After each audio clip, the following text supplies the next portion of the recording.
Hi there, everybody. Man, it's a bit chilly out. The wind is picking up pretty good, but it's beautiful blue skies mixed in with the clouds behind me. So it's nice. It's not too bad out.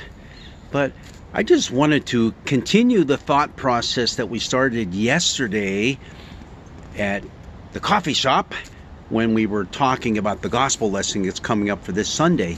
And you might recall, I said you can't ignore the first part of our gospel lesson. There's two different parts to it. One is the announcement that Jesus makes of his reason for being here.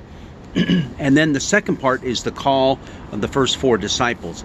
We're going to focus on the call of the first four disciples because there's a couple neat things in there that don't come out at us in our English translations, but are definitely there in the original Greek. The first thing that happens is Jesus is walking along the Sea of Galilee, and he sees Simon and his brother Andrew casting a net. They're fishing. And he yells out to them, "Follow me."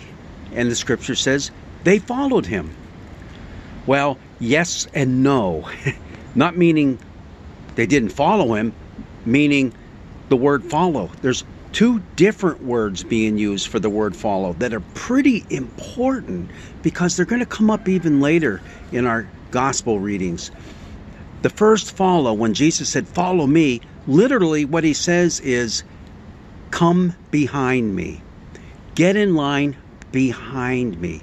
And that's very important because Jesus is calling those disciples to reset their priorities. You're out there fishing right now.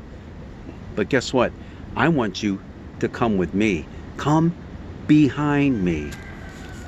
You're going to see that later on when Jesus has to tell Peter, "Get behind me, Satan." It's the same words. It's the same words. Get your life in order. Set your priorities different. So you have that word follow that shows up in our English translations, but really it's only the second word where it says they followed him. And basically that's where we get our word for acolyte. You know, the little kid or the big kid who lights the candles and extinguishes them before and after the service. Yeah, that's where that comes from. And it has the meaning throughout our scriptures almost very similar to disciple. One who follows the teachings and learns from someone. Okay? So two different Greek words, both translated in our English as follow, but it's important to distinguish the differences. And then what you have happening next is, well, it says they dropped their nets and they followed Jesus, but he goes a little further and he sees James, the son of Zebedee, and his brother John, and they're in the boat mending the nets because, you know, they get ripped and torn by yanking them in and out of the water and dragging them over the rocks, and the fish probably bite into them and all that. But he calls to them, and it says immediately he called them, and they left their father in the boat with the hired men, and they followed him. What's interesting about James and John is that they were fishing with their dad. They're in boats with hired men. This wasn't some little podunk, backwoods, chintzy little operation. They had to be doing quite well for themselves. And later on, we're going to see that James and John, they had a house, a nice house. These fishermen were upper class, or upper middle class, probably at the least. They were well-to-do. So when they were hearing this call to follow Jesus, holy mackerel, look what they had to leave behind. And that call to put their priorities in order, probably better to reprioritize their life. Now they had to put family and occupation, their livelihood, behind following Jesus. That's a mighty big call. Mighty tough decision to make. And all four of those disciples made that decision.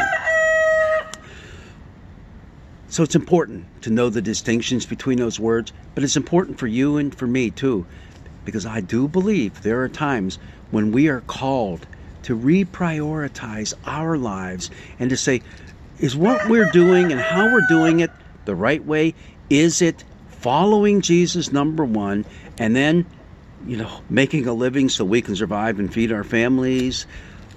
Hey, what's the order? What is the order? What is the order of importance?